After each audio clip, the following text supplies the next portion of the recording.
Hello. Are you ready to blow the roof off this thing?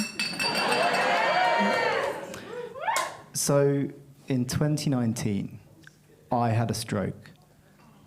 But, luckily, the side effects for me were minimal.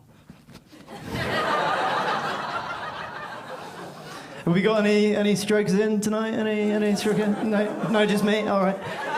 Well, when you do the strokey cokey, you put your left foot in, your left foot out, you lose full motor control and go to hospital for 3 months. Everybody, whoa, okay. But seriously, it was a time where I lost my ability to walk, talk, and at some point, I could only move my eyebrows. And it's true what they say, that when you are having a stroke, you smell burnt toast. And it's like, it's the weirdest thing. But I don't think it's weird. I think it's your body's way of letting you know that you're absolutely cooked.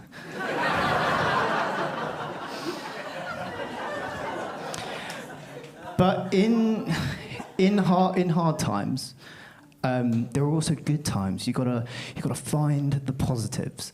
And for me, the positives were all around breakfast. So we had these two lads. They had this like Harry Potter trolley, and they'd come into the ward. I call them the breakfast boys. Oh, here they are, breakfast boys back again. late. But they would they'd come and they'd give out tea, coffee, like hard-boiled eggs, like cereal, that sort of stuff. They'd also have a chat with you. They'd be like, "Hey, how are you?" And I'd be like,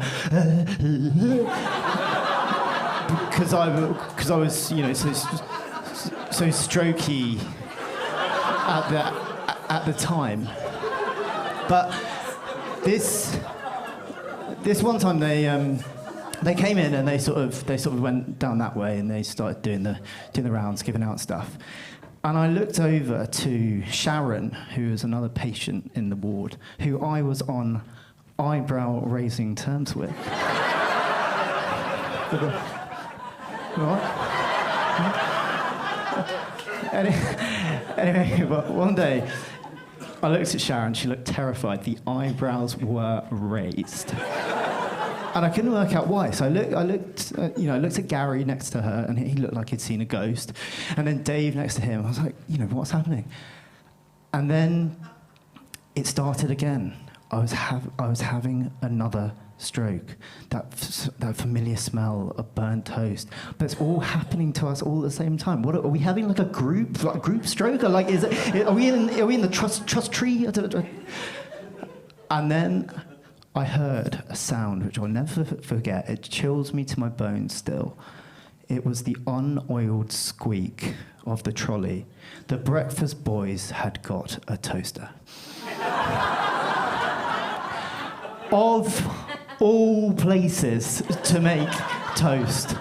And these boys were serious. They were doing their hits. They were doing your Hovises, your Kingsmill 50/50s. Your bit of Gale's sourdough that, the one member of your family who shouldn't have really come bought anyway. And then they're just giving out, chucking them out to patients, none of them able to catch them. It was so traumatizing. My mum wrote a letter.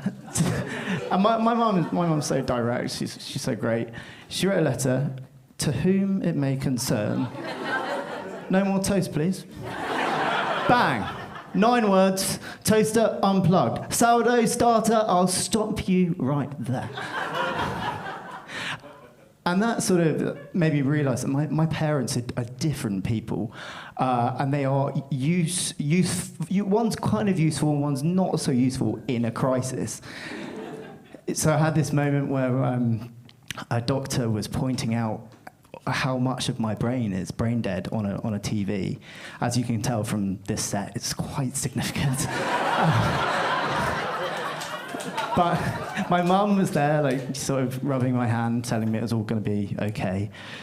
And my dad, who has a bit of a sort of laissez-faire approach to things, was down the other end of the bed, mashing up a hard-boiled egg onto a burnt piece of toast that he'd got off the breakfast boys because it was going to waste. They say there's no such thing as a free lunch. Well, luckily, my dad's kink is NHS free breakfast. Thank you. Thank you.